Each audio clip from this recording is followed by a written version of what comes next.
Iran पर हमला रोकने के लिए अमेरिका ने जो शर्तें रखी हैं, क्या ईरान उन शर्तों को मानेगा? मैं ये सवाल इसलिए पूछ रहा हूं क्योंकि अमेरिका चाहता है कि ईरान कभी भी परमाणु हथियार नहीं बनाए, यूरेनियम के सारे स्टॉक बाहर भेज दे।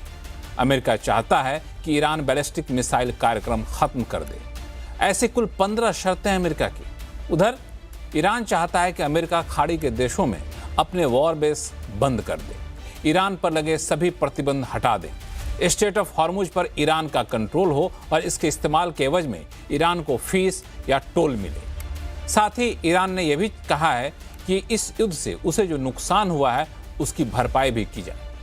अब सबसे बड़ा सवाल यह है कि क्या ईरान अमेरिकी शर्तों को स्वीकार करेगा?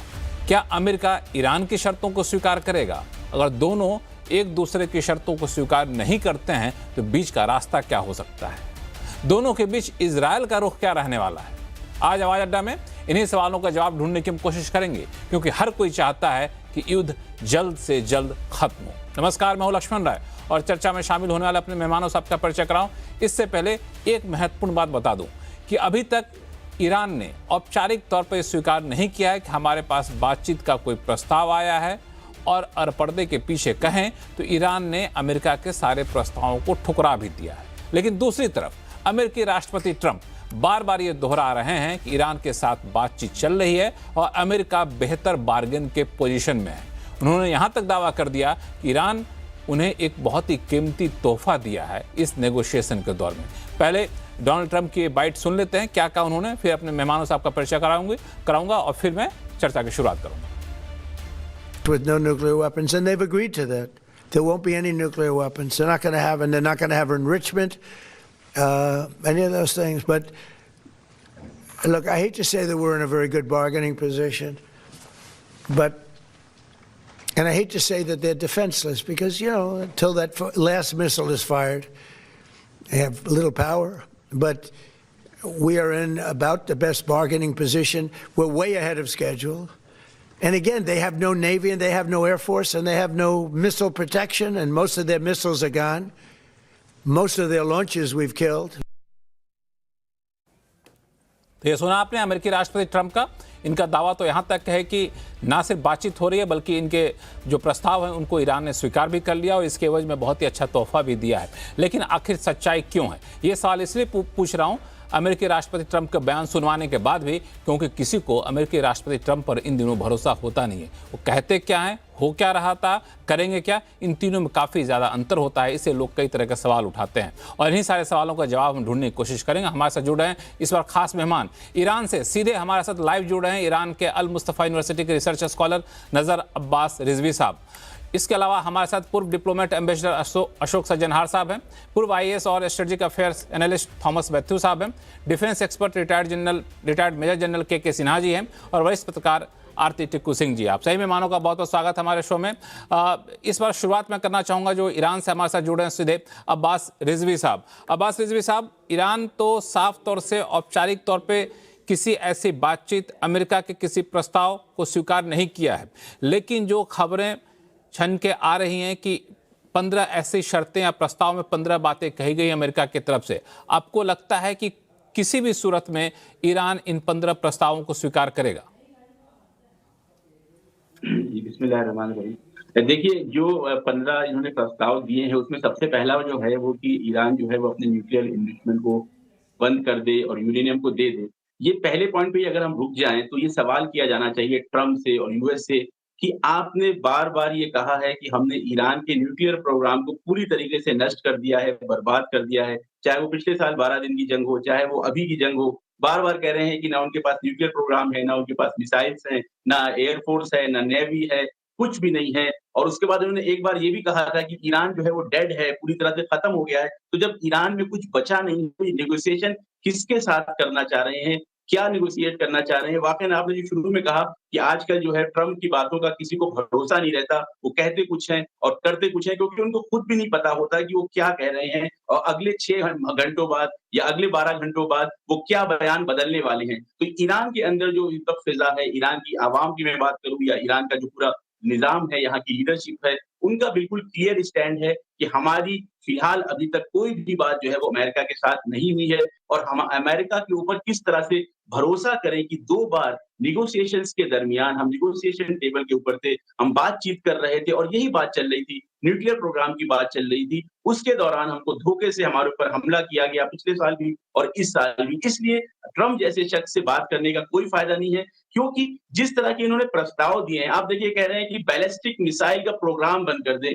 कौन-सा समझदार इंसान होगा जो इस बात को कबूल करेगा कि कोई मुल्क अपनी कुदरत, अपनी जो उनकी स्ट्रैटेजिक ताकत है, उसको पूरी तरह से खत्म कर दे। क्योंकि ये चाहते हैं कि जिस तरह से इन्होंने लीबिया के अंदर, सीरिया के अंदर, अफ़गानिस्तान के अंदर, इराक के अंदर आके तबाही मचाई, उसी तरीके से ईरान की सारी पावर को अपने अंडर में लेना चाहते हैं और फिर चाहते हैं कि ईरान के अंदर भी पूरी तरीके से ये नरसंहार करे, कत्लो-गारत करे। तो किसी भी तरह का ये अक़लानी फैसला नहीं है कि ईरान इस वक़्त जो है वो नेगोशिएशन करे ये यूएस के साथ, वो भी इन शर्तों के ऊपर। दूसरी तरफ से मैं ये भी बताना चाहूँगा आपको और आपके दर्शकों को कि ईरान ने बिल्कुल क्लियर स्टैंड कर दिया है कि हमारे अगर जो हमने बातें कही हैं, पहले उन्होंने शर्तें मुअय्यन कर दी हैं, 6 शर्तें, 7 शर्तें उन्होंने मुअय्यन कर दी हैं, फिक्स कर दी हैं कि अगर इन बातों को कबूल किया जाए, गारंटी दी जाए कि दोबारा जो है यूएस हमारे ऊपर हमला नहीं करेगा और जो कंपनसेशन की बात है और स्ट्रेट ऑफ होर्मुज़ की बात है और उसके साथ-साथ यूएस बेसेस खाली करने की बात है, ये बातें अगर मानी जाती हैं तो शायद ईरान नेगोशिएशन शुरू करे, बातचीत शुरू करे, क्योंकि ईरान ये नहीं चाहता कि ये जो साइकिल बन गया है, साइकिल क्या है? पहले जंग करते हैं, ये हमला करते हैं, वॉर क्राइम शुरू करते हैं, बच्चियों के स्कूल पे हमला करते हैं, इंटरनेशनल कानून के खिलाफ आके ये हमला करते हैं एक मुल्क के ऊपर कि जो नेगोशिएशन कर रहा था। उसके बाद जब इनको मार पड़ना शुरू होती है, जब इनके ऊपर नुकसान होता है, बड़ी-बड़ी मिसाइलें गिरती हैं, इनके प्लेन्स गिरने लगते हैं, इनके वॉरशिप्स को अटैक होने लगता है, तो ये कहते हैं कि नहीं अब जो है सीज़फायर करने की बात आ गई है। फिर जब सीज़फायर हो जाती है, फिर ये नेगोशिएशन टेबल पे लाते हैं और फिर दोबारा ये वही प्रोसेस रिजवी होता है, साहब, ये धोखे से हाँ। फिर हमला करते हैं। तो ईरान का स्टैंड बिल्कुल अब्बास क्लियर रिजवी है साहब, कि एक हमें सवाल, जो है हाँ। जंग पूरी तरह से खत्म करनी है। जंग पूरी तरह से अब्बास खत्म रिजवी साहब, करनी है। एक सवाल हमें मैं एक सवाल और आपसे पूछूं, फिर बाकी मेहमानों को जोड़ूंगा, वो लोग इंतजार कर रहे हैं। मैं एक सवाल और पूछूं अब्बास रिजवी साहब कि मान लिया जाए आपने जो 5 और 6 बातें रखी कि जंग पूरी तरह से खत्म कर दीजिए, हमारे नुकसान की भरपाई कर दीजिए, आप ये कर दीजिए, वो कर दीजिए, वो सारी बातें आपकी मान लेते हैं तो क्या आप उनकी सारी बातें मान लेंगे? नहीं, उनकी बातें मानने की तो कोई असल में देखिए जो जो जब नेगोशिएशन होती है तो एक होता है स्ट्रेंथ का पॉइंट और एक होता है कमजोरी का पॉइंट। इस वक़्त पूरी तरह से क्लियर है कि ईरान जो है वो स्ट्रेंथ वाले पॉइंट पे है। ईरान जो है वो कुदरत में है और ईरान आसानी से जो है यूएस के बेसिस पे अटैक कर रहा है, इज़राइल पे अटैक कर रहा है और ट्रम्प जो है वो कमज़ोर पड़े हैं, यूएस कमज़ोर पड़ा है, इसलिए बार-बार गुहार लगा रहा है। आप देखिए नेगोशिएशन की बात किसने शुरू की? 48 घंटे का अल्टीमेटम किसने दिया था? यूएस ने दिया था। फिर उस अल्टीमेटम से रिजवी साहब, मैं इस पे मैं आऊंगा, उस पर डिटेल में आऊंगा शो में आगे चल करके, लेकिन बाकी मेहमानों को जोड़ लेता हूं, फिर आपसे मैं चर्चा करूंगा इन सारे मुद्दों पर भी। पूर्व डिप्लोमेट एम्बेसडर अशोक सज्जनहार साहब हमारे से जुड़े हुए हैं। अशोक सज्जनहार साहब, आपने ईरान के स्कॉलर हैं, इनकी बात सुन ली। मोटे तौर पे ईरान का रुख यही हम लोग अपेक्षा भी रख रहे थे। तो जो शर्तें रखी गई अमेरिका की तरफ से, ये नेगोशिएशन वाली शर्तें हैं या फिर इन शर्तों को मानने की उम्मीद अमेरिका कर रहा होगा ईरान से? आपको लगता है मानेगा किसी कीमत पे ईरान? देखिए, नेगोशिएशन, बहुत धन्यवाद लक्ष्मण जी मुझे आमंत्रित करने के लिए। देखिए, जब नेगोशिएशन होती है तो दोनों तरफें जो हैं अपनी, दोनों साइड्स अपनी मैक्सिमलिस्ट पोजीशन बताती हैं। कोई रियलिस्ट पोजीशन नहीं बताता है, क्योंकि हमें नेगोशिएट करना है। उसके ऊपर कुछ आप देंगे, कुछ आप कॉम्प्रोमाइज करेंगे, कुछ हम कॉम्प्रोमाइज करेंगे। तो इसलिए मैं समझता हूं जो अमेरिका की जो शर्तें हैं बिल्कुल मैक्सिमलिस्ट पोजीशन है, वो ईरान को मान्य नहीं होंगी। जो ईरान की शर्तें हैं वो बिल्कुल मैक्सिमलिस्ट पोजीशन है, वो ना उनको अमेरिका को मान्य होंगी, ना और देशों को यहाँ पर मान्य होंगी। क्योंकि ये जो खाड़ी के जो देश हैं उसके बारे में तो हमने अभी बात नहीं की है, उनके ऊपर हमले किए गए हैं, उनको अपनी सिक्योरिटी चाहिए। तो इसीलिए ये दोनों चीजें, आपके प्रश्न का उत्तर देते हुए, दोनों जो पोजीशंस हैं मैक्सिमलिस्ट पोजीशन है। नेगोशिएशन का मतलब ही ये है, जो आप बैठेंगे और बातचीत करेंगे और कहेंगे जो ठीक है, हमारी तरफ से ये है, आपकी तरफ से ये है, और फिर उसके बीच में कहीं पर आप रास्ता उसका खोजने का प्रयास करेंगे। बिल्कुल, ये जो मैक्सिमम पोजीशन है कि मैक्सिमिस्ट है कि ये हमारा एक्सट्रीम है, इस पे हम नेगोशिएशन करके थोड़ा सा नीचे आएंगे। थॉमस मैथ्यू साहब, ये नीचे आने की बात 15 शर्तों को ही हम लोग थोड़ा सा उसी को फ्रेमवर्क मान के चला जाए, तो उसमें से कौन कौन सी ऐसी बातें जिसको अमेरिका नेगोशिएशन टेबल पर छोड़ देगा या फिर ईरान छोड़ देगा, चलो भाई ये तो मान लेता हूँ, ये नहीं मानूंगा? थैंक यू लक्ष्मण साहब फॉर इनवाइटिंग मी। जैसे अशोक साहब ने बोला, आई थिंक ये दोनों मैक्सिमलिस्ट पोजीशन है।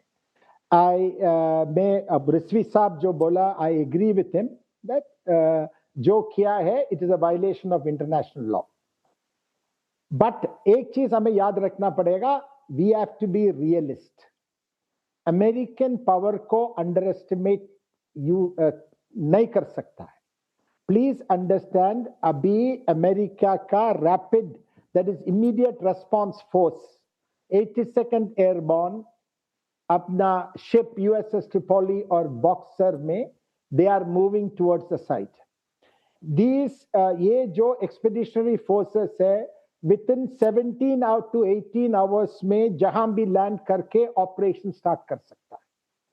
अभी ईरान के ऊपर जो हमला हुआ it is completely wrong, but हम थोड़ा सा रियलिस्टिक वे में भी सोचना पड़ेगा, क्योंकि अमेरिकन कारगिल आइलैंड में लैंड करके वो सिक्योर कर सकता, तो आई थिंक मिलिटरीली उनके पास वो ताकत है, वो करेगा तो ईरान के पास कोई नेगोशिएशन में कोई चारा नहीं होगा। सो मेरा कहना है, लाइक अशोक साहब ने बोला पहले, दैट मैक्सिमलिस्ट पोजीशन से नेगोशिएशन पे आके गिव एंड टेक, जो गिव कर सकता टेक कर सकता है, यही बात पे चर्चा होना है। एंड एक चीज हमें समझना चाहिए, अमेरिकन ने ईरानियन का missile system, air defence system, वो सब कंप्लीटली ऑलमोस्ट कंप्लीटली डिस्ट्रॉय हो चुका है। अभी होगा बाकी में भी 10% या 5%। सो देयरफॉर ईरान भी थोड़ा सा रियलिस्टिक पोजीशन जो अमेरिकन कर रहा है वो बिल्कुल गलत है, I agree, but like Shakespeare says discretion is the better part of valour. I think यही पोजीशन होना चाहिए ईरान का। This is my reading. ठीक है, इस पर मैं आऊँगा, रिजवी साहब के पास मैं आऊँगा चल करके इस पर रिएक्शन लेने के। लेकिन मेजर जनरल के सिन्हा साहब, आपको क्या लगता है, क्योंकि जिस तरीके से अभी थॉमस मेहतू साहब कह रहे थे कि प्रैक्टिकल होना पड़ेगा, यूएस के पास बहुत पावर है और इसमें कोई शक नहीं कि हमले में ईरान के जो मिलिट्री पावर थे वो काफ़ी हद तक कमज़ोर पड़ गए हैं, तो ऐसे में रियलिस्टिक होकर के ही ईरान को भी सोचना होगा। जय हिंद लक्ष्मण जी। मैं सुन रहा था, एक आकलन है और उस आकलन के अंदर में उनकी अपनी सोच है कि अमेरिका इज़ कि कुछ भी कर लेगा। देखिए, ये मैं मिलिट्री पॉइंट ऑफ व्यू से आपको बता रहा हूँ। जो आपने देखा कि ये फोर्सेस आ रही हैं, कि ट्रिपोली आ रहा है एंड 82 एयर असॉल्ट डिवीज़न है, उसमें से एक एयर असॉल्ट ब्रिगेड जो रैपिड फोर्सेस हैं, शायद मोबिलाइज 18 घंटे, ये कैपेबिलिटी है। आज तक तो केवल एक इबो जीमा है सेकेंड वर्ल्ड वॉर के बाद, जब उन्होंने वहाँ पर किया था, इन्होंने जापान ने उनके बॉम्बार्डिंग की थी, तो उन्होंने एक पकड़ा था, एक इंचल लैंडिंग है। इसके अलावा कोई उनके पास में कोई भी ऐसा नहीं है कि वो एक कैपेबिलिटी को, देखिए ये सब चीज़ें हैं। कोई कहता है कि अफगानिस्तान में कर दिया था। यदि आप ईरान की देखेंगे, 2500 साल का उसका एक रिकॉर्ड है कि पर्शिया के अंदर में कोई पावर उसको आकर के उसके बॉर्डर के ऊपर में उसको डिफीट नहीं किया। ये यदि हो जाए 21st सेंचुरी में, जबकि उसकी बैकिंग आज के दिन में चाइना से है, रशिया से टैसिट है, उनको पूरा का पूरा इंफॉर्मेशंस मिल रहा है, इमेजरीज मिल रही हैं, उसके अलावा टैसिट सपोर्ट्स हैं, इंक्लूडिंग सप्लाईज हैं जो उन्होंने बिल्डअप की है। तो ये जो मिसाइल की जो पावर है, ये कोई छोटी मोटी पावर नहीं है। दे कैन हिट एनीवेयर, और हिट कर रहे हैं। 17-18 एयर बेसिस को हिट करना, और जो इजराइल के ऊपर में, डेमोना के ऊपर में उन्होंने किया है, दे आर कंस्ट्रेंट हैं, ये हाइपरसोनिक हैं, और ये कहे कि कोई आकर के कि दे विल जस्ट असॉल्ट, ये जो एयर असॉल्ट डिविजन्स होते हैं, दे रिक्वायर, या बीच लैंडिंग, एम्फीबियस, ये जो कहते हैं ना ट्रिपोली एम्फीबियस। आप यदि इस जगह को आप जाके देखेंगे, यदि इसकी व्याख्या करेंगे militarily, it is just impossible, it is impossible कि ये जो चीज़ें बातें कर रहे हैं, डोनाल्ड ट्रंप को ज़्यादा मिलिट्री ज्ञान नहीं है, उनको उनके जो जॉइंट चीफ ऑफ स्टाफ हैं, जो जनरल आपने डेविड करा है, उन्होंने उनको बताया था कि नहीं आप ये मत कीजिए, दिस इज नॉट वेंजुला, आप ये रिपब्लिक, ये कोई बनाना रिपब्लिक नहीं है, इट हैज गॉट ए, हाँ वहाँ रिजीम चेंज होता रहा है। रिजीम चेंज 1953 में हुआ था, उसको अमेरिका ने नहीं किया था, साउथ ईरान के रिजीम चेंजेस हैं। रिजीम चेंज 1979 में आपने देखा, रिजीम जो इस्लामिक रेवोल्यूशन से आई है, रिजीम चेंज इन्होंने करने की ट्राई की थी, this was their aim. Military history के अंदर में पेंटागन इसको जानता है, इट इज जस्ट इम्पॉसिबल, आप इस चीज को नहीं कर सकते इसको। और रियलिस्टिक यही है, कहने की बातें कि हमारे पास इतने एयर असॉल्ट डिविजन्स हैं, मेरे आज के दिन में यूएसएस अब्राहम लिंकन के ऊपर में भी क्रूज मिसाइल की अटैक्स आ रहे, उन्होंने एंटीशिप मिसाइल जो उन्होंने चाइना से ली अभी तक नहीं यूज किया है, उन्होंने अभी क्रूज मिसाइल्स कर रहे हैं। This can be very devastating. जो आपने सुना होगा जेराल्ड फोर्ड, एक मिनट खत्म करने दीजिए, जेराल्ड फोर्ड उस पर आग लगा है, ये सब बैकअप है, it has gone back. Gerald Ford उसको 20 साल तक न्यूक्लियर पावर्ड है, वो 10 महीने के अंदर में वो इट हैज गॉन। अभी बोलते हैं 14 महीने लगेंगे, 24 महीने लगेंगे। They have lost 14 aircraft. ये बातें क्योंकि वेस्टर्न मीडियाज के अंदर में ये चीजें नहीं चलती। आप बताइए डेमोना के ऊपर में एक दो नहीं है, उसके 20-25 गज इधर गए, यदि एक गिर जाता है, और उन्होंने कहा है, पुतिन ने नेतन्याहू से बताया है कि आप यदि यूज करते हैं अपने न्यूक्लियर को तो Israel will not exist. This is exactly उन्होंने उनको फोन करके बता दिया है। अमेरिका मिलिट्री टीम को देखिए, ये बच्चों का खेल तो है नहीं कि आप उनके ऑयल को, ईरान की बहुत बड़ी गलती है, ये मैं मानता हूं, जो एक्सिस ऑफ रेजिस्टेंस के द्वारा उन्होंने 7 अक्टूबर 2023 में किया था। मगर आप उसके बाद मिलिट्री एम को सेट करते हैं, military aim was there too, आप ऐसा तो नहीं कर सकते ना कि पूरे अस्तित्व को उड़ा दें। यदि कहें हम उसके अस्तित्व को उड़ा दें और ईरान कहता है हम इजराइल के अस्तित्व को उड़ा दें, तो कैसे आप उड़ा पाएंगे? मिलिटरली कैसे उड़ा सकते हैं? न्यूक्लियर में आ जाएंगे तब तो, मगर पूरी दुनिया ही नहीं रहेगी। तो यदि आप मिलिटरली मुझसे पूछते हैं, मैं मानता हूं 31 तारीख का डेट आप देखिए, मुकर्रर सोच लीजिए, जो 4 वीक पूरा हो रहा है, सब चीज आपको दिखाई देगा। क्योंकि मिलिटरली ईरान ने प्रूव किया है, it is very difficult, it is easy to talk कि खड़ग आइलैंड को ले लेंगे हम। खड़ग आइलैंड इतनी छोटी सी है कि कैसे ले लेंगे आप? वहां एयर असॉल्ट करेंगे क्या? एयर असॉल्ट डिवीजन वहां उतरेगी? या जिसको नहीं है कि एयरबोर्न ऑपरेशंस करेंगे, हेलीबोर्न ऑपरेशंस करेंगे, क्या करेंगे आप? ये बच्चों का गेम नहीं है, ये चेस गेम नहीं खेल रहे हैं। दरअसल आपने जो चीजें कही हैं, मैं जनरल के.के. सिन्हा साहब, इस पर मैं जरा थॉमस मैथ्यू साहब का रिएक्शन ले लेता हूं, फिर आरती टिक्कू सिंह आपके पास आता हूं मैं। थॉमस मैथ्यू साहब, कुछ आप रिएक्ट करना चाहेंगे इन पे? Sinha Saab, no, I most respectfully disagree with Sinha sir. ये आयोजिमा एलोन नहीं है, ये 82nd एयरबॉर्न, उसके बाद ग्रेनेडा में लैंड किया, पनामे में लैंड किया, गल्फ वॉर 1990-91 में लैंड किया, ऑपरेशन डेजर्ट शील्ड का पक यूनिट का। पॉइंट नंबर 2, ये खड़ग आइलैंड में प्रैक्टिकली दे कैन लैंड, क्योंकि इनका सपोर्ट शिप, असॉल्ट हेलीकॉप्टर्स, इनका बैकअप प्लान्स कंप्लीट हैं, और वो लैंड करके लॉजिस्टिक्स भी सिक्योर कर सकता। फॉर एक छोटा सा इंस्टेंस देता हूं, दिस शिप ना यूएसएस ट्रिपोली एलोन, अकेला short take off and landing, that is F-35B 20 aircraft alone it takes. उसके अलावा they are got assault helicopters, and इनका बैकअप इतना स्ट्रांग है कि एक बार पॉलिटिकल विल की बात है, एक बार इन्होंने फुल असॉल्ट अनलीश किया तो एक nation like Iran, even today you see Israeli aircraft, American aircraft जहां चाहिए they fly without any opposition. Russia जो मर्जी बोलने दो, उससे कोई फर्क नहीं पड़ेगा। अमेरिकन पावर इतना स्ट्रांग है और Russian power is so weak today. एक मिसाइल इसराइल के ऊपर गिरने के बाद ये नहीं कि इसराइल डर गया।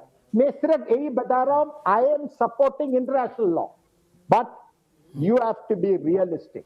अमेरिकन फोर्सेस को अंडर एस्टिमेट नहीं करना है।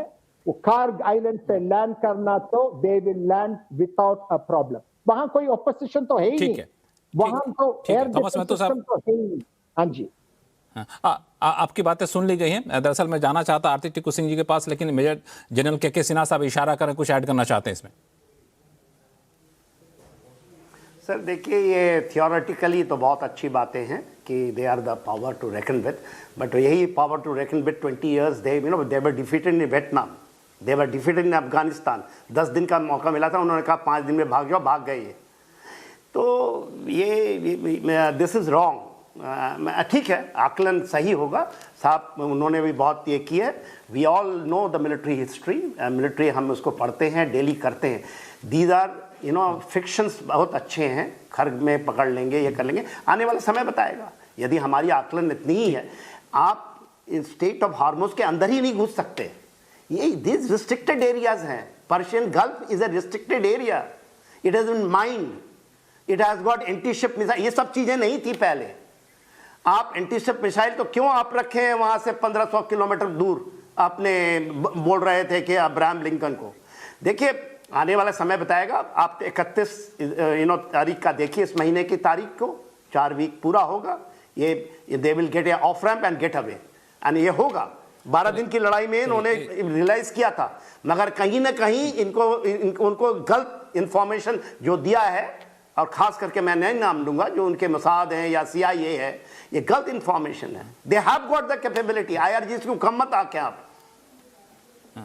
हालांकि इसमें बहुत लोग, जो हम लोग पहले भी जब भी शो किए, बहुत लोगों ने इस बात को माना कि US को थोड़ा सा कैलकुलेशन करने में गलती हुई, आकलन नहीं कर पाए कि स्थिति इस लेवल तक पहुंच जाएगी। और अब यही वजह है कि शायद कई लोग ये भी कह रहे हैं कि अब US प्रेसिडेंट इस वॉर से बाहर निकलने का रास्ता ढूंढ रहे हैं। आरती टिक्कू सिंह, माफी चाहूंगा आपको, मैंने काफी देर इंतजार कराया, आपने सारी बातें सुन ली।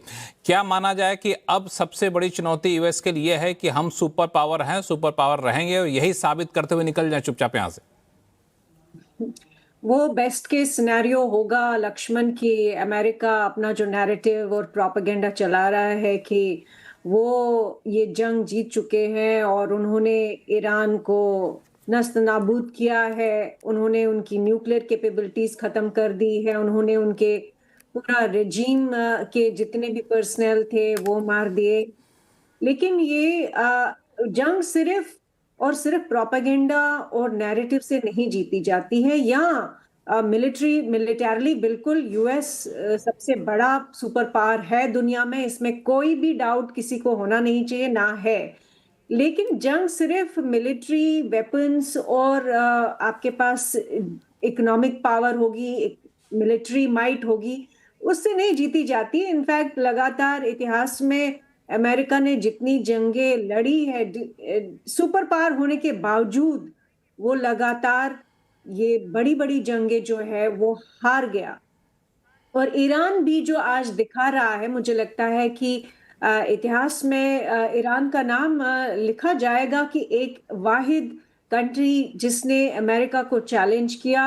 और बेशक एक छोटी कंट्री है अमेरिका के मुकाबले में, इकोनॉमिकली बहुत कमजोर कंट्री है, मिलिटरली बहुत कमजोर है अमेरिका के कंपैरिजन में, लेकिन जो उन्होंने अपनी मॉरल करेज दिखाई है, जो उन्होंने अपनी सिविलाइजेशनल करेज दिखाई है, जो उन्होंने अपनी एक डिटर्मिनेशन दिखाई है, मुझे लगता है सारी दुनिया के सामने उदाहरण है। वियतनाम इनफैक्ट बार बार याद आता है, अफगानिस्तान बार बार याद आता है कि जिन कंट्रीज ने अमेरिका को रेजिस्ट किया और उनकी पॉलिसीज को चैलेंज किया और अपने बेशक कमजोर हो लेकिन अमेरिका से लड़ाई लड़ी, उसमें मुझे लगता है कि ईरान ने आज बहुत बड़ा एग्जाम्पल दिखाया है पूरी दुनिया को कि आप गरीब हो सकते हैं, आप मिलिटरली कमजोर हो सकते हैं, आप इकोनॉमिकली कमजोर हो सकते हैं, लेकिन अगर आप में दृढ़ता है, आप में अपनी सर्वाइवल की आप बैटल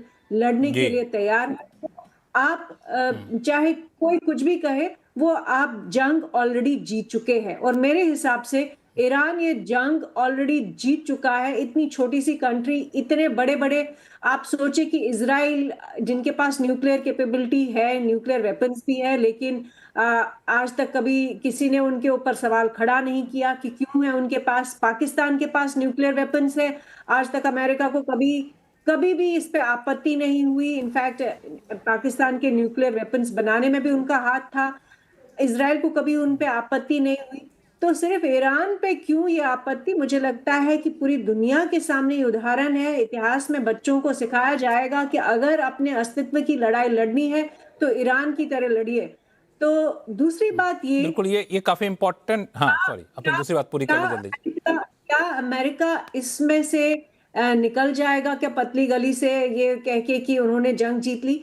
देखिए बिल्कुल नहीं, क्योंकि पहली बात तो ये कि अमेरिका कुछ साल पहले ही डिक्लेयर कर चुका था कि ईरान की न्यूक्लियर कैपेबिलिटी तो ऑलरेडी खत्म हो चुकी है ही नहीं। और पिछले जून में उन्होंने स्ट्राइक की, अभी उन्होंने स्ट्राइक की, और लगातार ये बोलते आ रहे हैं कि ईरान की न्यूक्लियर कैपेबिलिटी खत्म की गई है और अमेरिका ने की है, इजराइल ने की है।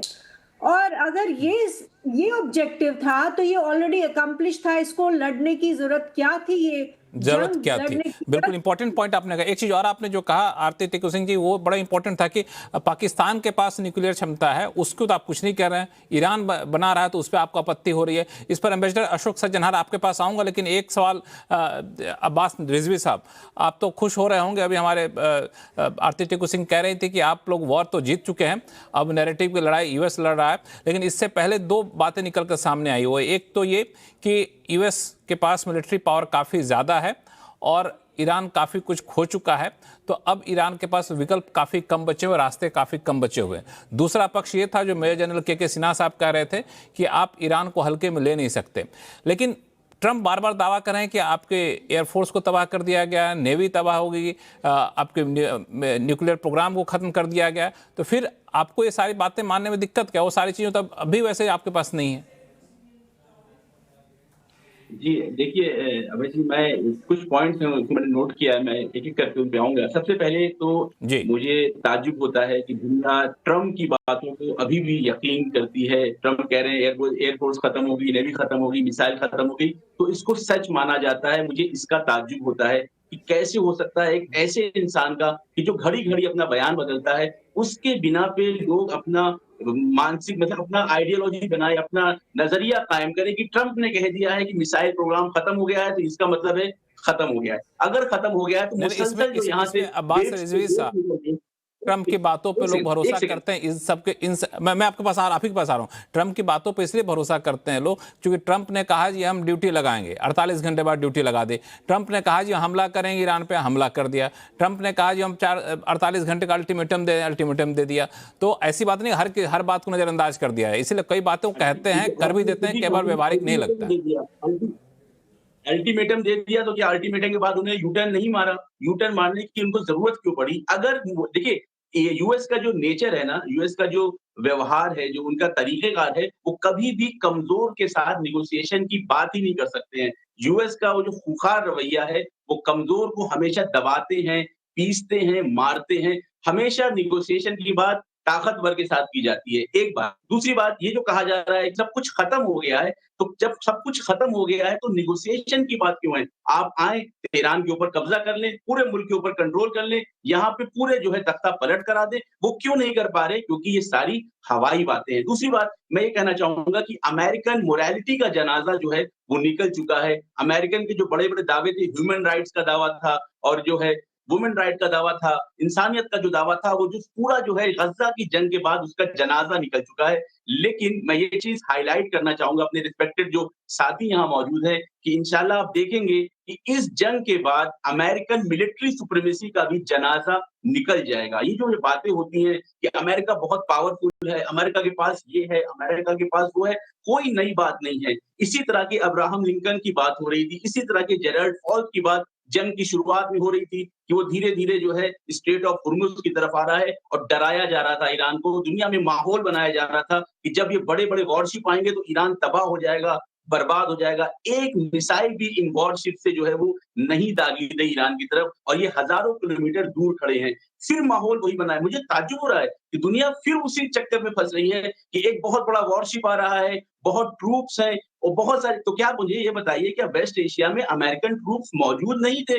30-40 हज़ार ट्रूप्स पहले से जो मौजूद हैं, वो क्यों कुछ नहीं कर पा रही हैं? वो क्यों नहीं आके ईरान के ऊपर कब्ज़ा जब यहाँ पे नेवी नहीं है, एयर फोर्स नहीं है, मिसाइल नहीं है, कुछ नहीं है, तो वो ट्रूप्स बहरीन से उठे, कतर से उठे, यूएई से उठे, सऊदी अरब से उठे और आराम से आके ईरान के ऊपर कब्ज़ा कर लें। क्या ज़रूरत है कि वो हज़ारों किलोमीटर दूर से जो है मरीन्स को लाने की? ये सब एक हौवा बनाया जाता है, ये एक अननेसेसरी माहौल बनाया जाता है कि यूएस बहुत कुदरतमंद है और मैं बार इसको तकरार कहूँगा कि अमेरिकन मिलिट्री सुप्रीमेसी का जनाज़ा जो है इस जंग के बाद निकलेगा और दुनिया के ऊपर ईरान का ये एहसान रहेगा कि दुनिया ये समझेगी कि अमेरिका की ताकत वैसी नहीं है, जैसा मीडिया के ज़रिए से, जैसा हॉलीवुड के ज़रिए से, जैसा फ़िल्मों के ज़रिए से अमेरिका का एक भोकाल बनाया गया है, एक हौवा बनाया गया है, वो ख़त्म होने वाला है इस न्यू वर्ल्ड ऑर्डर में। इसके बाद मैं अभी जो हमारे रिस्पेक्टेड लीडर थे हमारे साथी जो थे वो कह रहे थे कि खर्क आइलैंड पे कब्ज़ा कर लेंगे, खर्क आइलैंड पे कब्ज़ा करके करेंगे क्या?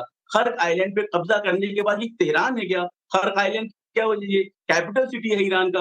खर्क आइलैंड एक छोटा-सा आइलैंड है और वहाँ पे फ़र्ज़ करिए मैं तसव्वुर कर रहा हूँ आप एक समझिए फ़र्ज़िया है ये, हाइपोथेसिस है कि खर्क आइलैंड के ऊपर पूरी यूएस की फ़ोर्सेस जमा हो गई, कब्ज़ा कर लिया। ईरान के अंदर मिसाइल पावर यहाँ पे 150-200 से ज़्यादा मिसाइल सिटी अभी इंटैक्ट है कि जो ईरान के मुख्तलिफ शहरों से उनके पास कैपेबिलिटी है 2000 किलोमीटर तक हमला करने की। तो खर्क आइलैंड के ऊपर फ़र्ज़ करिए कि वहाँ 5000 ट्रूप्स बैठे हैं, एक मिसाइल के ज़रिए से आसानी से इन ट्रूप्स को ख़त्म किया जा सकता है। तो ये खर्क आइलैंड की बात बिल्कुल झूठ है। दूसरी बात, स्ट्रेट ऑफ हुर्मुज़ पे आके कब्ज़ा कर लेंगे। स्ट्रेट ऑफ हुर्मुज़ को खुलवाने की गुहार ट्रम्प यूरोपियन नेशन से भी लगा चुके, और नेटो से भी उन्होंने गुहार लगाई, दुनिया के मुख्तलिफ ममालिक से भीख माँगी कि आओ हमारी मदद करो स्ट्रेट ऑफ हुर्मुज़ को खोलने में। सबने मना कर दिया तो ये बयान दिया कि स्ट्रेट ऑफ हुर्मुज़ से हमें क्या काम, हमारे पास तो बहुत तेल है, हम तो चले यहाँ से। फिर उन्होंने अल्टीमेटम दिया और फिर नेगोशिएशन की बात आई। तो मैं रिक्वेस्ट करूँगा अपने जो साथी हैं, वो सीनियर हैं मुझसे, मेरे सब रिस्पेक्टेड हैं कि इस चीज़ को समझे कि ये जो यूएस की सुप्रीमेसी बनाई गई है, फेक सुप्रीमेसी बनाई गई है, इसको खत्म होना है इस जंग के बाद और ईरान ये साबित कर रहा है, जैसा कि यहाँ पे के सिंह साहब ने बताया कि ईरान ने साबित कर दिया है अपने मिसाइल प्रोग्राम के ज़रिए से कि वो डिटरेंस वो क्रिएट कर लेगा इस जंग के बाद कि ना यूएस की और ना इज़राइल की हिम्मत होगी कि ईरान के ऊपर दोबारा अटैक करे और इसी वजह से नेगोशिएशन टेबल पे किसने पहले आने की बात करी? आपने कहीं से भी बयान सुना ईरान की तरफ से कि हम नेगोशिएशन करना चाहते हैं, हम समझौता करना आपकी चाहते बात हैं? सुन ली गई रिजवी साहब। दरअसल ऐसा करते हैं कि जंग होती है तो आपने कई सारे इंपॉर्टेंट पॉइंट आपने उठाया है। एम्बेसडर अशोक सज्जनहार साहब, सबसे पहले आप रिएक्ट करिए, फिर बाकी मैं मेजर जनरल के सिन्हा साहब के पास जाऊंगा, थॉमस मैथ्यू साहब के पास भी। पहला तो ये कि जो अभी कह रहे थे रिजवी साहब कि जिस तरीके से ईरान ने रिएक्शन दिया है और इनका मानना है कि यूएस ने जो अपने सुपरमेसी का फेक नैरेटिव बनाया था उसको सबसे बड़ा चैलेंज यहाँ पे मिला है और इस वॉर के बाद ये फेक नैरेटिव जो फेक कह रहे हैं वो रिजवी साहब कह रहे हैं वो अब एक्सपोज हो जाएगा और यही सबसे बड़ी चुनौती, सबसे बड़ा डर है ट्रंप के लिए। जी धन्यवाद। देखिए 2-3 बातें मैं कहूँगा। पहले आपके प्रश्न का उत्तर देने का प्रयास करते हुए, देखिए मेरे ख्याल से ये फेक नैरेटिव नहीं है। अगर आप देखें अमेरिका के पास अगर वो उसकी प्रेजेंस कितनी है पूरे विश्व में, करीब 700-800 जगह उसकी बेसेस हैं, उसके जो प्रेजेंस है बहुत ही ज़्यादा बड़ा है। अगर आप देखें कितना उसका जीडीपी में वो उसमें करता है, खर्चा होता है मोर देन $1 ट्रिलियन। अगर आप उसके नीचे 10 और देशों को देख लें, उनका जो एक्सपेंडिचर है डिफेंस में वो मिलकर भी $1 ट्रिलियन नहीं बनता है। तो इसीलिए उनके पास जो फायर पावर है, जो टेक्नोलॉजी है, उसको कम आंकना ठीक नहीं होगा मेरे विचार से। एक ही बात है। दूसरी बात है जो वहां पर राष्ट्रपति ट्रंप अपनी मनमानी नहीं कर पाए हैं, तो वो मैं कहूँगा ठीक बात है, अच्छी बात है, क्योंकि ये वाली जो युद्ध उन्होंने किया था, ये उनका वो युद्ध था war of choice, war of hubris, war of arrogance. उनमें एरोगेंस आ गया था जब उन्होंने वेनेजुएला में देखा जो कितनी आसानी से उन्होंने तख्ता पलट कर लिया है और पूरे वहां पर जो भी तेल है उसके ऊपर उन्होंने कंट्रोल कर लिया। उन्होंने कहा यही हम जाकर ईरान में भी कर लेंगे। अगर वो यहाँ पर सफल हो जाते तो he would have been the United States under mister Trump would have been totally uncontrollable। तो ये बड़ी अच्छी बात है जो उनको अपना यहाँ पर मनमानी करने का मौका नहीं मिला है, वो मैं उससे सहमत हूं। दूसरी बात है, देखिए यहाँ पर ये बताया जा रहा है जो ईरान एकदम दूध का धुला है। देखिए हमारे भारत के और ईरान के संबंध बहुत पुराने हैं, बहुत सिविलाइजेशनल हैं, संस्कृत हैं, और हमारे दोनों देशों के बीच के संबंध बहुत अच्छे हैं। तो मेरे जो ये कमेंट्स हैं इनको आप एज एन एनालिस्ट लीजिएगा, नॉट एज हम कोई वो उंगली उठा रहे हैं या तोहमत उठा रहे हैं। देखिए ईरान ने जो किए हैं सारे यहाँ पर इजराइल के चारों तरफ उन्होंने टेररिस्ट प्रॉक्सीज की हैं, आतंकवाद को तो बहुत बढ़ावा दिया है ईरान ने। तो इसीलिए इससे आप कोई मुंह नहीं छुपा सकता है। ये आप कुछ भी कहते रहिए जो हमने नहीं, हमने हूतीस को नहीं दिया, हमने हमास को नहीं दिया, हमने हिजबुल्लाह को नहीं दिया, हमने इराक में सीरिया में नहीं किया, तो ये गलत बात होगी। जो कुछ हुआ है वहां पर 7 अक्टूबर को भी हमास ने जो किया है, चाहे वो ईरान को पता हो या चाहे नहीं पता हो, उनके कहने से किया हो, उनके कहने के बिना किया हो, परंतु क्योंकि ईरान ने वहां पर उनको इस्टेब्लिश किया है वहां पर, तो ये तो बिल्कुल आप कह सकते हैं जो इस क्षेत्र में जो स्टेबिलिटी है, पीस है, सिक्योरिटी है, उसको बढ़ावा नहीं देता है। दूसरा आप देखिएगा जो उनकी जो पॉलिसी क्या है, पॉलिसी है जो हम इजराइल को, मतलब एक देश है वहां पर, यूनाइटेड नेशंस का वो मेंबर है, इस्टेब्लिश देश है, कहते हैं हम उसको पूरे ये वहां पर नक्शे से खत्म कर देंगे। देखिए ऐसी बात तो ये ठीक नहीं है। अगर आप कहते हैं म्यूचुअल कोएग्जिस्टेंस, पीसफुल कोएग्जिस्टेंस की बात करते हैं, तो वो हर देश को आपको ये पूरा हक है, अधिकार है जो वहां पर वो रहे। अब इजराइल के ऊपर भी आप देखिए पिछले 40, 50, 60 साल से कितने हमले हुए हैं। जब से उसका एस्टैब्लिशमेंट हुआ तब से उसके ऊपर हमले होते गए, और वो एक छोटा सा देश है, उसके ऊपर 8-8, 10-10 देश मिलकर उसके ऊपर हमले करते रहे, वो अपना बचाव करता रहा। और उसके ऊपर फिर एक ये बड़ा देश आ जाए ईरान, जो कि 90-92 मिलियन लोग उसकी आबादी है, और वो वहां पर कहे जी साहब हम तो उसको यहाँ पर से खत्म कर देंगे। फिर आप देखिए उनके बिल्कुल, दरअसल इस पे थोड़ा सा, चूंकि एक आपने बड़ा इंपॉर्टेंट पॉइंट रेज किया है एम्बेसडर सज्जनार साहब, एक 30 सेकंड में रिएक्शन अब्बास रिजवी साहब आप दे दीजिए, फिर बाकी मेहमानों के पास जाऊंगा।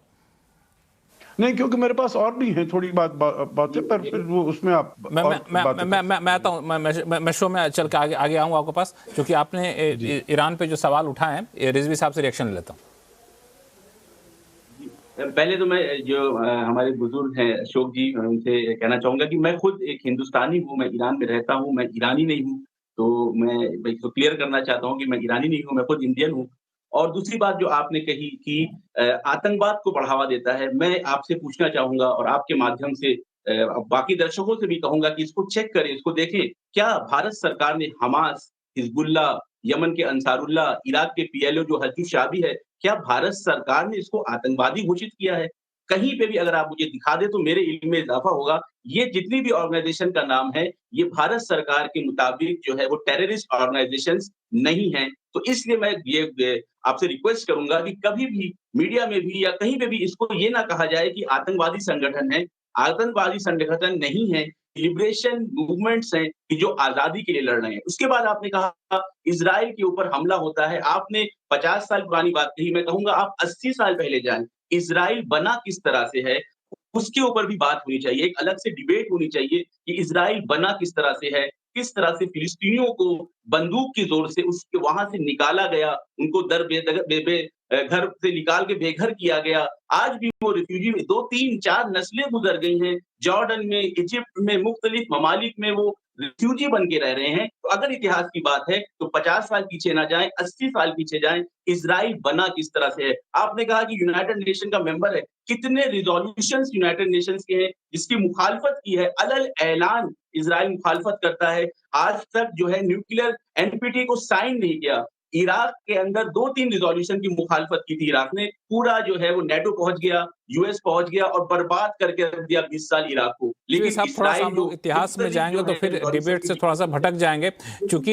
ये अभी जो स्थिति है हर कोई ये जानना चाहता है कि युद्ध खत्म कैसे होगा और रास्ता क्या निकलेगा। अभी छोटे से ब्रेक का समय हो गया, ब्रेक के बाद लौटते हैं तो मैं बाकी मेहमानों के पास जाऊंगा और यही जानना चाहूँगा कि आखिर दोनों ने अपना जो एक्सट्रीम पोजीशन ले रखा है तो बीच का रास्ता निकालने के लिए क्या सबसे व्यवहारिक तरीका हो सकता है, इस पर चर्चा करेंगे। ब्रेक के बाद कहीं जाइएगा नहीं।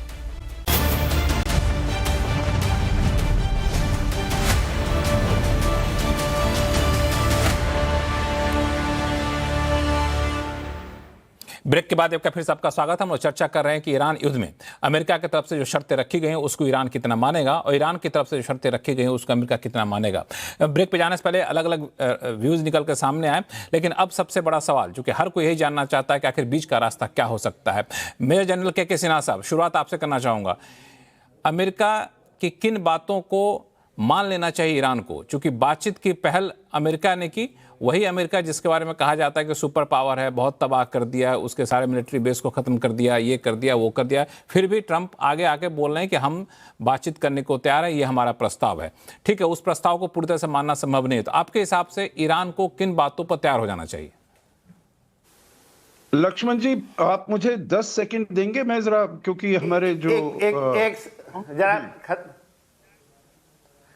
10 सेकंड के लिए, क्योंकि मैं बहुत जल्दी जवाब देना चाहूंगा। मैं दरअसल सज्जनहार साहब कुछ बोलना चाहते हैं। हाँ, सिन्हा साहब 10 सेकंड रुक जाइए। सज्जनहार साहब कुछ बोल। हाँ, मेरा बिल्कुल इरादा नहीं है जनरल सिन्हा के उसमें आने का, परंतु देखिए दो बहुत महत्वपूर्ण प्रश्न इन्होंने किए हैं। एक उन्होंने कहा है क्या भारत ने जैश या ये सॉरी हमास वगैरह वगैरह, देखिए भारत ने अपने ऊपर जो जहां से हमारे पर हमले हुए हैं हमने उनको किया है। तो जो बाहर की कितनी सारी टेररिस्ट ऑर्गेनाइजेशंस हैं जो कि यूनाइटेड नेशंस की जो उसमें 1267 कमिटी में इंक्लूडेड हैं, हमने सभी को अपने यहाँ पर नहीं किया हुआ है। परंतु ये अगर ऐसा नहीं है जो अगर वो हमारे यहाँ पर नहीं की गई हैं तो मतलब इसमें टेररिस्ट ऑर्गेनाइजेशन नहीं है। बहुत इंटरनेशनल ऐसी बॉडीज हैं जिसमें ये कहा गया है। दूसरी बात आपने कही इतिहास में, देखिए इतिहास में भी आप चले जाइए, जरूर चले जाइए, और मैं कहूँगा ये यूनाइटेड नेशंस का डिसीजन था जो कैसे उस क्षेत्र को आप इजराइल में और पैलेस्टीन में आप डिवाइड करेंगे। इजराइल ने अपने जो उनको जगह मिली उन्होंने मान लिया, परंतु उधर से अरब नेशंस ने उनके ऊपर हमला किया जो नहीं, ये वाला जो आपको 50% के आसपास जो मिला है वो ज्यादा है, आपको कम मिलना चाहिए। और तब से ये युद्ध शुरू हुए, 56 में हुआ, 67 में हुआ, 73 में हुआ। तो इसके बारे में बात कर सकते हैं, परंतु देखिए this is also not a cut and right thing. उसके बाद अब जो जनरल सिन्हा को प्रश्न दिया गया है उनसे इस पर हम लोग बातचीत कर सकते हैं। ये अच्छा सब्जेक्ट है, इस पे विवाद है और काफी गहरा विवाद है, लेकिन अभी सबसे पहली प्राथमिकता ये है कि वॉर को कैसे खत्म किया जाए। रिजवी साहब आपके पास मैं आ नहीं पा रहा हूं, के सिन्हा साहब के पास पहले चलता हूं। के सिन्हा सवाल वही है कि ईरान को किन बातों पर मान जाना चाहिए? देखिए, ईरान को सबसे पहले ये मानना है जो ये टेररिज्म का इन्होंने एक एक्सटेंडेड आर्म्स लिया है वो खत्म करें। पब्लिकली इनको कहना चाहिए। ये एक्सिस ऑफ रेजिस्टेंस जो ये कर रहे हैं जिसमें हमास है, हिजबुल्लाह है, हुती है। देखिए, प्रधानमंत्री इजराइल के पार्लियामेंट में कहा था कि हमास ने 7 अक्टूबर जो किया है बहुत गलत है। तो रिजवी साहब समझ ले, इतना ही बताऊंगा। दूसरी जो बड़ी बात ईरान को कि ये जो स्टेट ऑफ हार्मोज उन्होंने यूज किया है एंड स्ट्रेटेजिकली गलत नहीं है। जब आप एब्सोल्युटली आपके चिप्स डाउन होते हैं तो इसमें गलत नहीं है, मगर उनको कहना चाहिए स्टेट ऑफ हार्मोज एक इंटरनेशनल लॉ है। ये दो चीजें जो आप कहते हैं ना कि हम इनको न्यूक्लियर बम, यदि इजराइल न्यूक्लियर 90 बम रख सकता है 1960 से, तो यदि ईरान रख लेगा तो कौन सी बड़ी बात हो गई? ये डिटरेंस ही होगा। ऐसा नहीं कि ईरान मार देगा इजराइल, ये गलत बात है। इजराइल के पास 90 वेपन न्यूक्लियर हैं, तो ये डिस्क्रिमिनेशन नहीं हो सकती। और ये मैं खुले तौर पे बोल रहा हूं, डंके के चोट पे बोल रहा हूं। मगर जो इन्होंने ईरान ने किया है जो टेररिज्म का, ये और पूरी दुनिया के अंदर में, क्योंकि सबसे बड़ा डर यही है जो इन्होंने शुरू किया। टेररिज्म पे लगाम लगाए, इसको औपचारिक तौर पे ऐलान करे, टेररिज्म पे लगाम लगाए, ऐलान करें, औपचारिक तौर पे ऐलान करें, और state of Hormuz, state of Hormuz पे जो हमने कंट्रोल किया वो एक अस्थायी है, क्योंकि युद्ध चल रहा है इसी कारण हमने किया, लेकिन वो सबके सबके लिए खुला रहेगा। थॉमस मैथ्यू साहब, आपके हिसाब से ईरान को कौन यूज किया गया था? हाँ बिल्कुल, थॉमस मैथ्यू साहब, आपके हिसाब से ईरान को किन बातों को मान लेना चाहिए? जो इजिप्ट में था। जी बिल्कुल, समझ में। थॉमस मैथ्यू साहब, ये दो बातें मैं कह रहा हूं और सब चीज बेमानी है। लक्ष्मण साहब, अभी हमारा अब डिस्कशन गया, लाइक टिको मैडम ने बोला मॉरलिस्टिक लाइन। ये युद्ध में कोई मॉरलिज्म नहीं होता है। युद्ध is brute force being used, okay, number one. Number two, focus का, we have to focus and see how this war can be resolved. मेरे ख्याल में most important item which they have to concede, that is Iranians concede करना होगा nuclear weapons के ऊपर, और आईएई का नॉर्मल इंस्पेक्शंस अलाउ करना है। एक्चुअली ये बात, I agree, it is immoral है। Israel has got nuclear weapons, so आप पूछेगा why can't Iran, but the question is, Iran ये गिव अप करेगा तो I think that will be the most important thing for peace. This is my view point. Second is like Ambassador Saab said, support of terrorism. अब जो मर्जी बोलना बोलो, whether it is Houthi, whether it is Hezbollah, complete financing and arming has only been done by Iran. So a promotion of terrorism, I think they have to give up. ये दोनों चीज वो give up करेगा तो then I think it will be a positive step. तीन चीजें निकलकर अब तक सामने आई है। रिजवी साहब, मैं आपसे आपके पास आखिर मांगूंगा, सब पे जवाब ले लूंगा आपसे मैं। आरती टिकू सिंह मैम, आपके हिसाब से इन तीनों के अलावा आतंकवादी संगठनों को आप सह देना बंद कर दीजिए, स्टेट ऑफ हॉर्मुज को खुला रहने दीजिए और न्यूक्लियर प्रोग्राम को सरेंडर करिए, तीन लोगों ने कहा, आप इन तीनों से सहमत हैं और आप कुछ ऐड करना चाहेंगे? लक्ष्मण, मैं नहीं हूँ सहमत, क्योंकि मुझे लगता है कि बहुत सारे वेटरन एनालिस्ट जो है, मुझे लगता है या तो वो एक्नॉलेज नहीं करना चाहते हैं कि पूरी पब्लिक डिस्कोर्स जो है दुनिया की बदल चुकी है। जो तथ्य हमें आज से 5 साल पहले मालूम थे, उन तथ्यों के आज बिल्कुल रिवर्सल चल रहा है। आपने अगर देखा होगा या कोई भी यहाँ पे ऑब्जर्व कर रहा होगा कि नई जो इंफॉर्मेशन आई है, ये सारा जो टेरर को लेकर, मैंने पहले भी कहा है और मैं दोबारा से कहूंगी, आतंक का जो ये डिबेट और डिस्कोर्स है बिल्कुल लॉपसाइडेड है और इसमें बहुत पुरानी दकियानूसी बातें बोली जा रही है पुराने जमाने की। लेकिन आज की जो तथ्य सामने आ रहे हैं, हमें ये भी मालूम है कि अमेरिका, यूएसएआईडी ने किस तरह से टेरर को बढ़ावा दिया। ये तो कोई छुपी बात है ही नहीं कि पाकिस्तान का क्रॉस, तो मतलब टेरर वाली बात को आप स्वीकार नहीं कर रही हैं? क्रॉस बॉर्डर टेररिज्म जो पाकिस्तान से आया, उसमें पूरी की पूरी CIA की मदद से वो क्रॉस बॉर्डर टेररिज्म की जो इंडस्ट्री पाकिस्तान में पैदा हुई, उसमें पूरा अमेरिकन स्टेट का हाथ था। क्या हम वो डिनाई कर सकते हैं? क्या ये डिनाई कर सकते हैं कि पाकिस्तान अमेरिका की छत्र छाया में उन्होंने खालिस्तान और कश्मीर में जो तबाही मचाई, वो ऑटोनमसली वो खुद ही लोग कर रहे थे। लश्कर तैयबा और जैश ए मोहम्मद और हिजबुल मुजाहिदीन वो ऑटोनमस हवा से उतर के आए। तो ये जो टेरर वाला जो इंडस्ट्री है, ये स्टेट स्पॉन्सर्ड है। कौन कौन स्टेट शामिल है इसमें, ये हमें समझने की जरूरत है। मैंने पहले भी कहा है, क्या हम ये बोल सकते हैं, पूरे दावे के साथ बोल सकते हैं कि जो मिडिल ईस्ट में जो आतंक है, अभी हमने सीरिया में देखा, जो कल अलकायदा का चीफ था या अलकायदा के लिए काम कर रहा था, आज वो वहां का हेड ऑफ द स्टेट है और अमेरिका में उसको वेलकम किया जा रहा है। हम ये क्या बातें कर रहे हैं? आतंक की वही पुरानी कहानी जो आज से हम 20 साल पहले कर रहे थे, 10 साल पहले कर रहे थे। आज एम्बेसडर सज्जनहार साहब कुछ जोड़ना चाहते हैं आपकी बातों पे? एम्बेसडर सज्जनहार साहब कुछ रिएक्ट करना चाहते हैं? हाँ, एम्बेसडर सज्जनहार साहब जी, 2 बातें मैं कहना चाहूंगा, बहुत छोटी बातें। देखिए कोई स्टेट टेररिज्म होता है, अगर पाकिस्तान से जैश आता है, लश्कर आता है, हिजबुल मुजाहिदीन आता है, कोई उसको वो नहीं कर रहा है, इग्नोर नहीं कर रहा है। परंतु कहना ये है जो जिस प्रकार का टेररिज्म है, चाहे स्टेट टेररिज्म है या और टेररिस्ट एक्टिविटीज हैं, सभी को आपको एक उसी में रखना चाहिए। You can not, there can not be two definitions बिल्कुल, ऑफ। इसीलिए लक्ष्मण जी, इसीलिए मेरी बात को काटा गया। मैं let me complete my point. Laxman ji, आपको याद होगा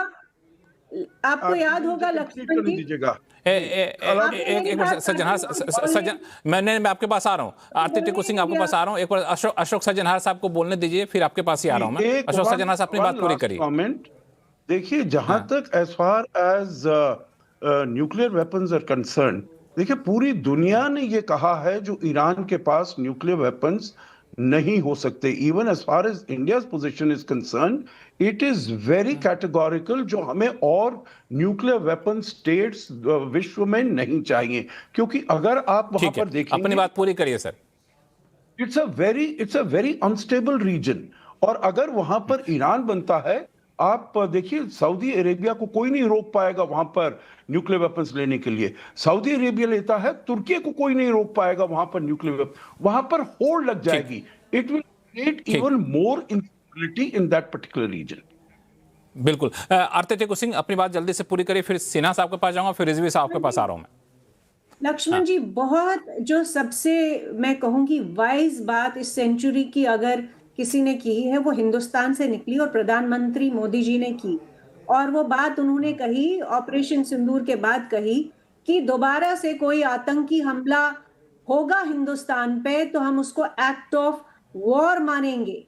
वो उसका अंडरलाइनिंग जो है, उसका मतलब क्या है? उसका मतलब ये है कि जो ये आतंक है, इसमें स्टेट स्पॉन्सरशिप है। इसमें वो आतंक यहाँ हो रहा है, कहीं और हो रहा है, कोई ना कोई स्टेट जो है को प्रमोट कर रही है, उसमें शामिल है और उसको प्रमोट कर रहा है, और उसे हमें डिस्करेज करना चाहिए। समय कम है, इसलिए मैं आपको बीच में रोक रहा हूं। मेजर जनरल के सिन्हा साहब, 30 सेकेंड। देखिए, हम लोग कहीं कंफ्यूज हैं। टेररिज्म किसी भी फॉर्म में है, it is wrong and it must be stopped. हम ये नहीं कहें कि अमेरिका सपोर्ट कर रहा है, तो बात यह है टेररिज्म, और 7 अक्टूबर को absolutely and they have to stop. यही एक पॉइंट है। यदि ईरान खुले कह मान जाए, एवरीथिंग विल सेटल। मैं आपको बताता हूं।